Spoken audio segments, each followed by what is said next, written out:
لوگ تکلیف میں ہیں. کدھر گئی بجلی؟ کدھر تھی ہمارے دور میں 3.5 سال میں؟ کیوں نہیں ایسی لوڈ شیڈنگ تھی؟ تو کیا ہوا کہ ایک دم لوڈ شیڈنگ بھی شروع ہو گئی ہے. اور لوڈ شیڈنگ بھی شہروں کے اندر اور کراچی میں جس گرمی کے اندر لوڈ شیڈنگ ہے وہ کیا آپ کی کوئی تیاری نہیں تھی؟ کیا ہوا؟ بجلی تو ہے یہاں ملک میں. اب یہ بجلی گھر کے اوپر جو انہی نے یہ نون لیگ نے کانٹریکٹ کیے ہوئے تھے، جو بجلی گھر بنائے ہیں، جو 4 بڑے 5 بلکہ ان کے دور میں بنے. اب وہاں بجلی بھی نہیں بن رہی، پیسے بھی ہم دے رہے ہیں جس کو کیپیسٹی پیمنٹس کہتے ہیں. یہ قوم اپنے ٹیکس کے پیسے سے ان کو کیپیسٹی میں پیمنٹس کے پیسے دے رہی ہے، لیکن وہ بجلی نہیں بنا رہے کیونکہ انہوں نے امپورٹڈ فیول کے اوپر بنائے تھے، LNG کے اوپر اور کوئلے کے اوپر. ساہیوال جیسی جگہ پہ انہوں نے کوئلے کے اوپر ایک جو پلانٹ بنایا ہے پاور جنریشن کا. آپ سوچیں کہ وہاں سارے کراچی سے سارا کوئلہ ادھر ٹریول کر کے آتا ہے ساہیوال. یعنی جس نے بھی یہ بنایا ہے اسی کو جیل میں ڈالنا چاہیے کہ کیا سوچ کے بنایا تھا. ماحولیات کے اوپر علیحدہ اس کا جو اثر ہے، اور دوسرا اتنی دور باہر سے امپورٹ کر کے کول لے کے، اور اس کی قیمت کتنی ہے، کس قیمت پہ وہ بجلی بنا رہا ہے. تو آج ان کے پاس نہ کوئلے کے لیے پیسے ہیں نہ LNG کے لیے پیسے ہیں. نتیجہ یہ ہے کہ اب یہ پلانٹ چل نہیں رہے جس کی وجہ سے لوڈ شیڈنگ ہے. تو میرا پھر سے سوال ہے کہ اتنی محنت سے آپ نے سازش کی، بیرون ملک کے ساتھ مل کے، یہاں لوگوں کے ساتھ مل کے، غداروں کے ساتھ آپ نے یہ سازش کی، اور آج لوگ آپ سے یہ سوال پوچھ رہے ہیں کہ جب آپ یہ سازش کر کے آ گئے تو اب کہہ رہے ہیں کہ جی یہ سارا کچھ عمران خان اور PTI نے کیا ہے. تو اگر ہم نے یہ کیا تو ہمیں رہنے دینا چاہیے تھا. آج ہم ذمہ داری لیتے ہیں اس چیز کی. ہم بھی IMF کے پروگرام میں تھے، 3.5 سال ہم IMF کے پروگرام میں تھے. کیا ہمیں نہیں وہ IMF کہہ رہی تھی کہ یہ قیمت بڑھاؤ، یا تیل کی قیمت اتنی کرو، یا بجلی کی قیمت اتنی کرو، یا ڈیزل کی؟ تو ہم تو پریشر بھی لے رہے تھے. اور اس دور یہ ذرا میں اپنی قوم کو کہنا، جس وقت پریشر تھا قیمتوں کا، اور یاد رکھے IMF کا بھی پروگرام تھا، کرونا بھی ہوا جو ساری دنیا میں تباہی مچائی کرونا نے. اور اس دور میں جو انٹرنیشنل جو کموڈٹی سپر سائیکل، یعنی جو انرجی کی قیمتیں اوپر جائیں ساری دنیا میں، وہ بھی اوپر گئیں. اس کے باوجود ہم نے سب سے سستا ملک تھا پاکستان.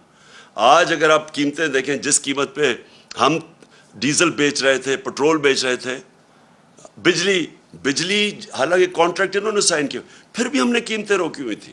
ہم نے سبسڈائز کیا ہوا تھا. ہم نے پیٹ کاٹ کے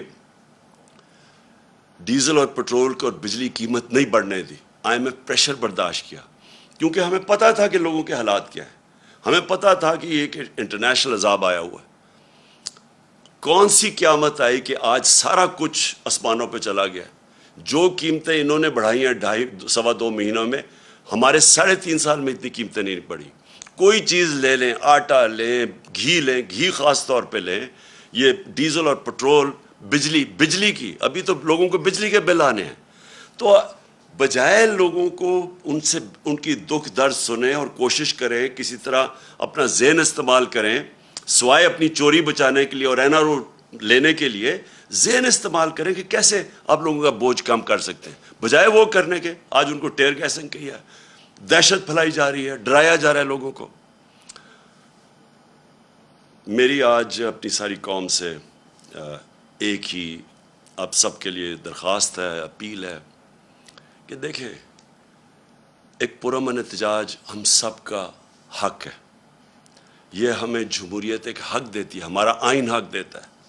ہمارے جب ہم نے 25 کو جب احتجاج کیا، 25 مئی کو، انہوں نے جس طرح کا ظلم کیا لوگوں کے اوپر، فیملیز پہ، گھر میں رات کو 2-3 بجے گھس کے خواتین کو جس طرح انہوں نے چادر اور 4 دیواری کو، ہماری روایت کو پیچھے رکھ کے جس طرح انہوں نے کیا، اس کی میں مارشل لاء میں تو شاید ایسا ہوتا ہو، کسی جمہوریت میں نے ایسے نہیں دیکھا.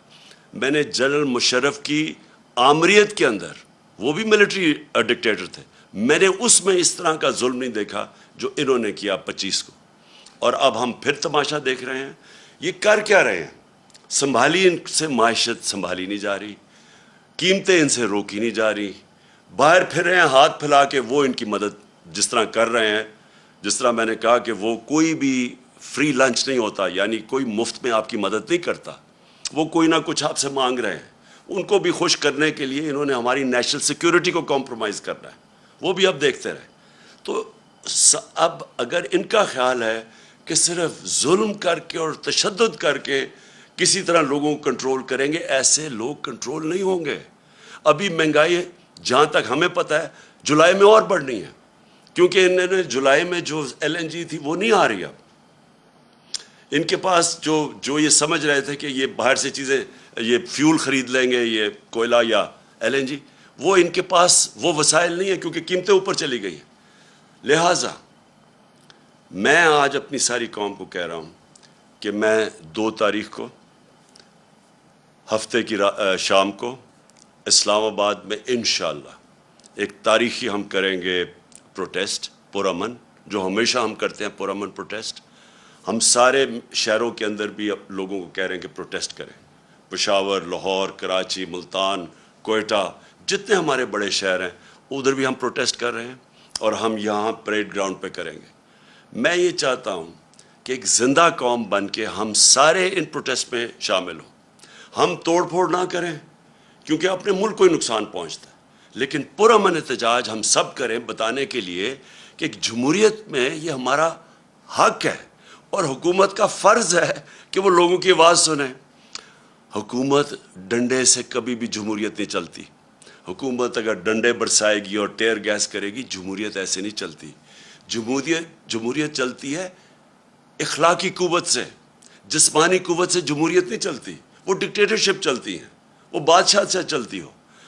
جمہوریت چلتی ہے اخلاقی قوت سے. اس گورنمنٹ کو بتانا پڑے گا کہ کیا طریقہ ہے ان کا اس قوم کو, جو ایک دم آپ نے یہ سازش کر کے انہوں نے سب سے پہلے پاکستان میں ایک سیاسی بحران پیدا کیا. سری لنکا کے اندر پہلے معاشی بحران آیا, پھر سیاسی بحران آیا. پاکستان کے اندر پہلے سیاسی بحران پیدا کیا گیا سازش کر کے, جب ملک بالکل ٹھیک چل رہا تھا.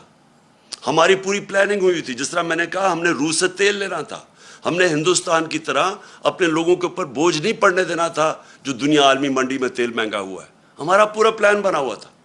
انہوں نے پہلے ہماری گورنمنٹ پہلے سازش کی, ڈی سٹیبلائز کیا ملک کو, بحران پیدا کیا. اس کے بعد یہ معاشی بحران آیا اور یہ اب ان کے کنٹرول میں نہیں ہے. اور میں واضح کر دوں پھر سے, میں نے اور پھر شوکت ترین کو بھی میں نے کہا کہ نیوٹرلز کو بتاؤ کہ بڑا اچھا